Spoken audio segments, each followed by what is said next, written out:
Hello again, and welcome back, everybody, to another episode of the Row Report, where this is going to be your daily headlines report.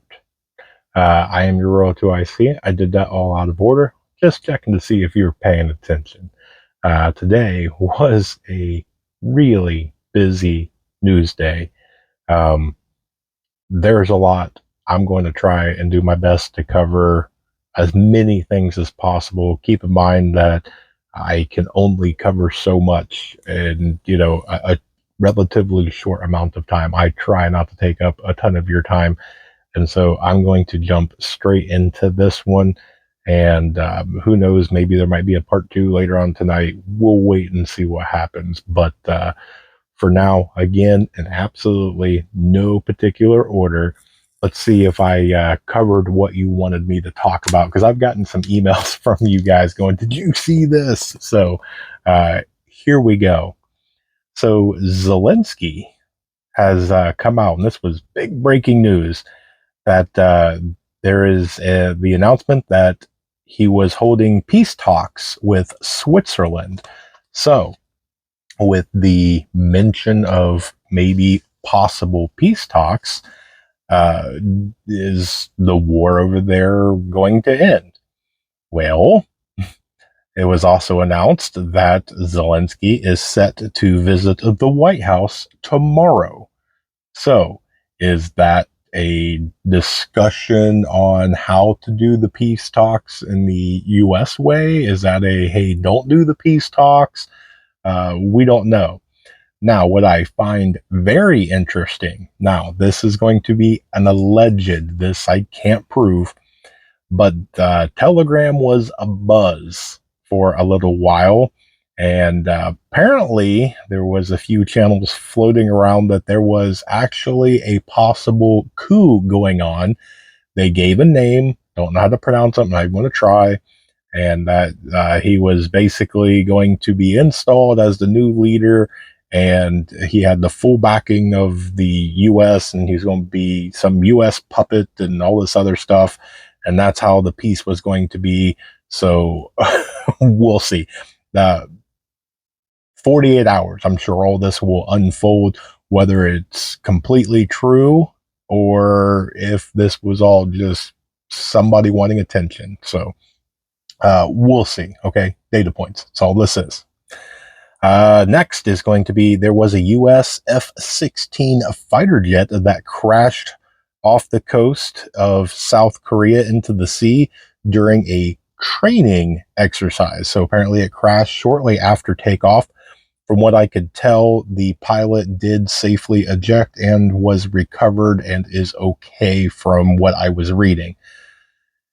There's been an awful lot of training accidents, and I don't know if I much believe in coincidences. Now, anything that is man made can and will go wrong at some point in time, and anytime that you have a human involved, you will have human error. So, is it likely?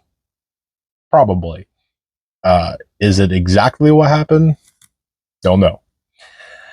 So next, so the big, huge craze of the new president of Argentina, looks like he signed in his first executive order, which reduces the Argentinian government, Argentinian, I don't know how to say that, the government of Argentina, from 21 ministries all the way down to 9. Now, if there wasn't a bunch of other things, I would be clapping for him, going, please, somebody needs to do that here. We have way too much government.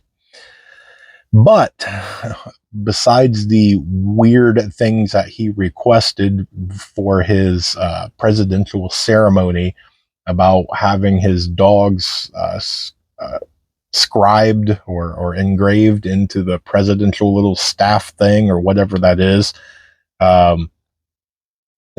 he pointed his sister to some weird whatever, some position. He did a bunch of kind of odd moves. He appointed people that have no real reason to be there. I mean, that's kind of how government seems to go. It's who you know. So, but one of the big things is now that he is officially the president down there, he did a complete about face and cozied up to the Paris Climate Accord. So, uh, yeah, I wasn't getting excited over him as much as everybody else was. And then now that he is official and can do the swipe of a pen, his true colors are showing, and well, you get what you vote for, or you get who's in charge. Let's just put it that way. So the U.S. Navy reports that since the beginning of the current war in Israel, that the USS Carney, that's the destroyer. Now, this ship alone, or maybe I should say Navy vessel. I'm not Navy, so I'm not quite sure the technical lingo of what to call it. So the destroyer alone has shot down 18 confirmed UAVs and 4 cruise missiles. So this thing's gotten to see some well, I won't say combat. It's got to fire a few things off. So at least the crew on there is getting some training and getting some reps in and making sure everything works. So good on them. Next is, and we reported on this not too long ago. So protesters again blocked the major commercial streets in downtown Sydney, Australia, for now the 9th week straight. So when I did this, like, I don't know, it was a week or so ago, they were at 6 or 7 weeks. And I was like, man, I haven't heard anything about this. And then I've been kind of following along, and they are out full force downtown and causing kind of some ruckus. And now they're doing it for 9 weeks in a row, every day. So we'll see. I don't see any major mainstream media covering any of that. And that's pretty big Australian news down there. Speaking of which, so I had somebody ask me different places that I go in and find my news articles, and I go all over the place. I don't care if it's something from the Washington Post, CNN, MSNBC, Fox, anything from Telegram to whatever. I go through and I just start checking some headlines, and then I start researching from there, try and get collaboration. Sometimes if I can only find it in one place and it's big enough, I make a mention of it, and I will tell you that, look, I can't confirm this, but it's interesting enough to at least notate as a data point. Other ones I can confirm, and we go on from there. My routine is every single morning I do my 3 Ds, and I check down detector, I check the dollar value, and then I check the debt clock. And those are my 3 absolute routines I do every single morning, because I want to see what's going on in the cyber world. I want to see what's down, when, and how many people are affected and all that. And I tried to see if there's trends or whatnot. I check where the US dollar is and fluctuating and all that. And then I check and see where the debt clock is, because that usually gets my heart pumping. So, but some of the other ones that I go into is there is a website that you can go in and check the current armed conflicts from around the world. And from last check, there's 183 current armed conflicts going on right now around the world. That is record breaking as far as I know. There's a ton of things going on all over the place. How many do you know about? 1, 2, maybe. Yeah, the world's in chaos and is up in flames, and nobody seems to know, or most don't even care. Let's move on. So the commander of the Iranian Navy has come out and made a statement saying, quote, "Soon we will push the American aircraft carrier Dwight Eisenhower out of the Persian Gulf." Now, he was saying in there that the whole reason that the United States sent the aircraft carrier over there in the first place was to try and change the dynamics of the conflict. And basically, he came out and said, it's not changing anything. And actually, we're just going to go ahead and push it on out of here. So Interesting to note that, they come out and said the threat. Now we'll have to sit back and wait. Can you back those words up? Because if they're going to try, it's going to be interesting how you try and push an aircraft carrier group out of somewhere that don't want to leave. So, data point, okay? Next, I saw that they released a report that the latest GDP figures that were showing the Europe has contracted in the third quarter, and more than likely, it's going to do it again in the fourth quarter. And this basically, if it does happen, which indeed it really looks like it will, unless there's some Christmas miracle, that the entire continent is going to slide into a recession for the start of 2024. So the whole world is having some pretty big money problems, not just the United States. And it's a data point because the European economy is pretty big. And if Europe slips into a recession the way that we're all interconnected and we all have a global economy, when one goes down and there's nobody to spend a little bit more money to, kind of prop them up, then it's going to cause chaos around the world. Everybody's going to feel it, not just them. And you know what? Let me get into the news here in the United States. Maybe you'll see why I hesitated there. So let's start out with House Republicans are expected to hold a vote on Wednesday to formally authorize an impeachment inquiry. Now, I have different thoughts on that. I can go probably a whole show on the way I feel about that. We're almost to that time of too little, too late. Now, even if you go in, you don't have enough votes to go in and rush this through. And so it's going to take a long time to get this started, get things rolling, get votes in, hold different hearings and different whatever else.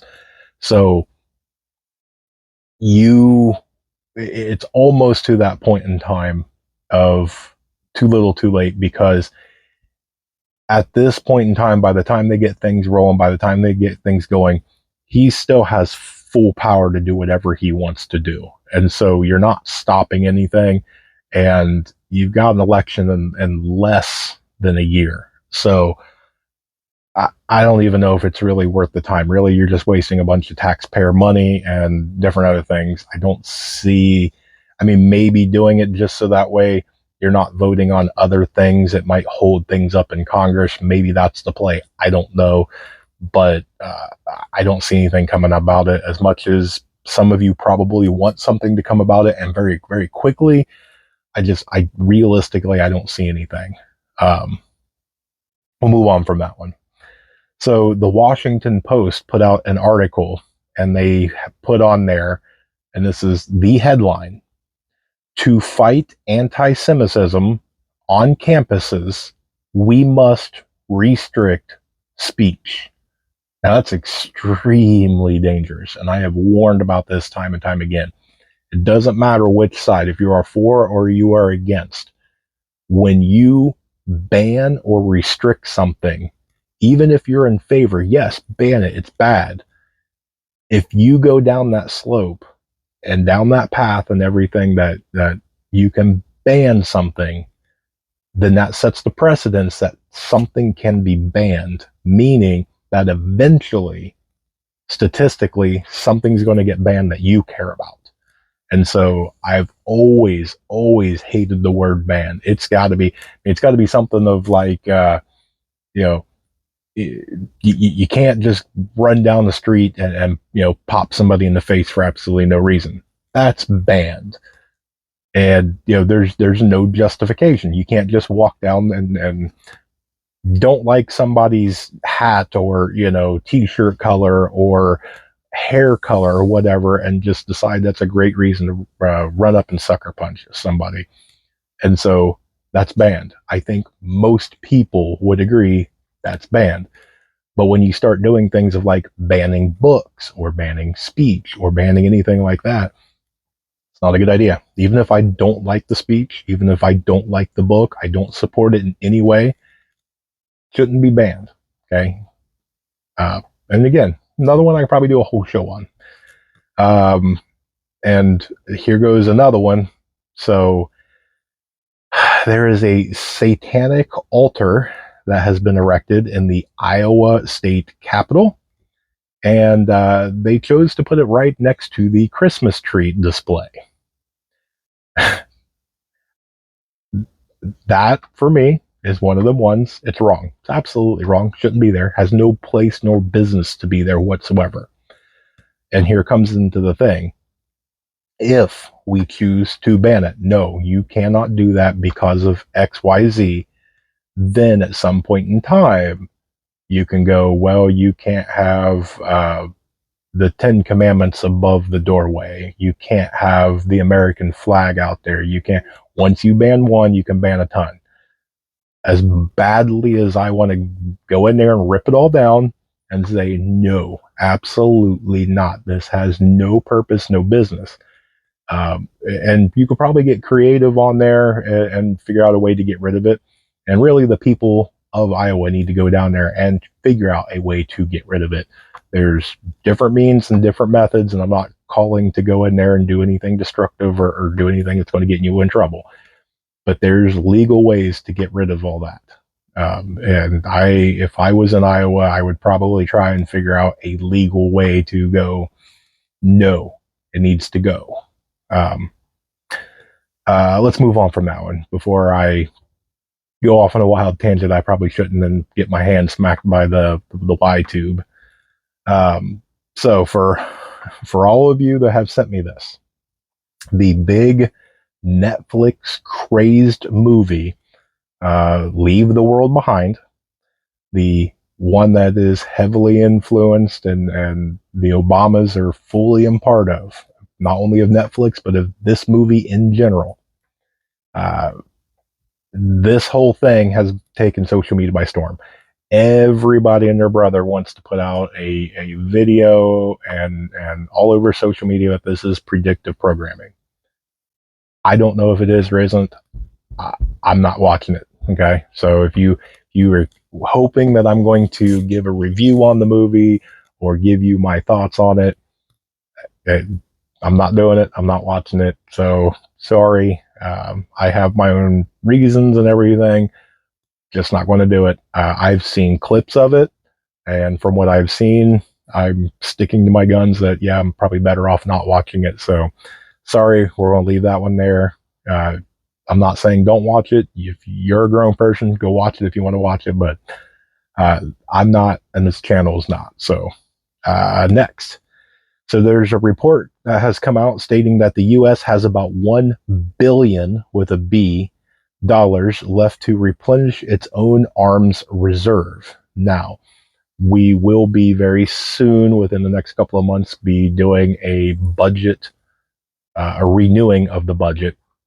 So we don't have that much longer left until we can replenish the money supply. But $1 billion worth of arms is not that much, especially if you're talking about major purchases, such as buying a different class, like a new whatever gen, I don't know what we are, 8th gen aircraft carrier or something.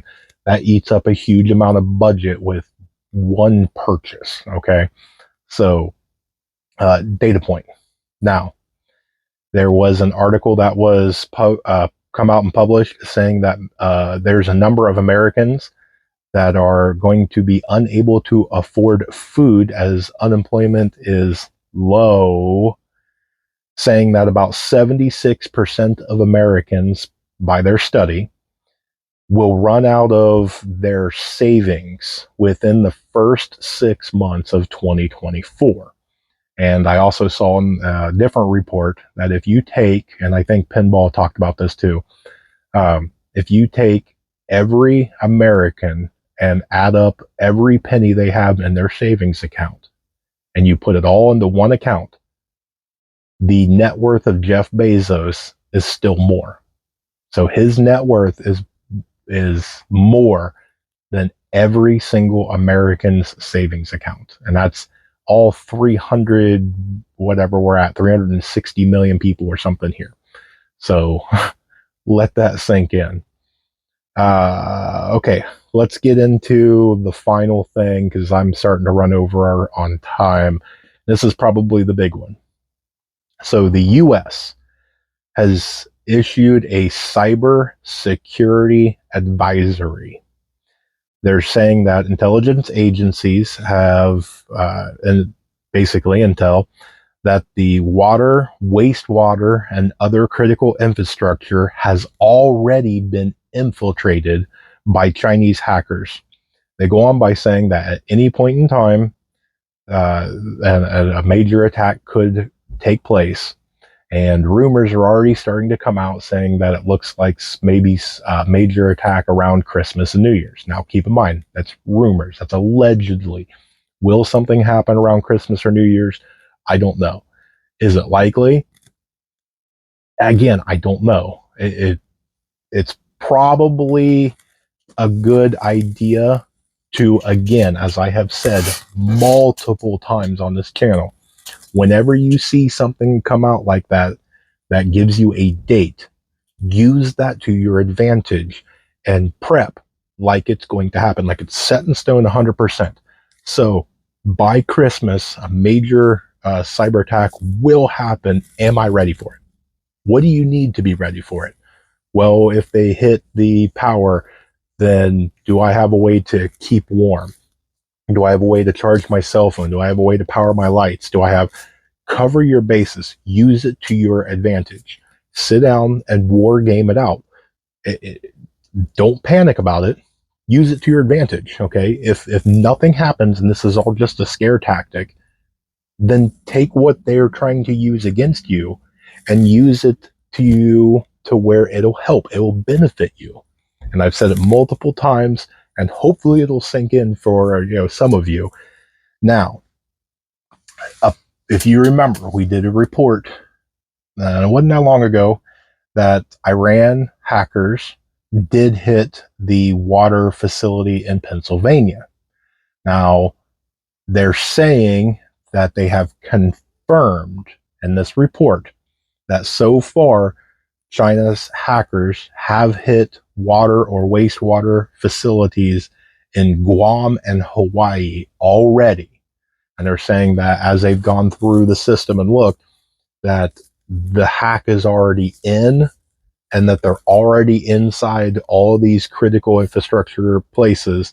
And that they're saying, and this is, I'm not a tech guy, so I don't know if this makes sense or not, that the only way that they could completely shut them down is if they changed the passwords to these systems. But since they're already inside, they can already see the keystrokes and know what the passwords are. So in my mind, they're already in. There's no getting them out.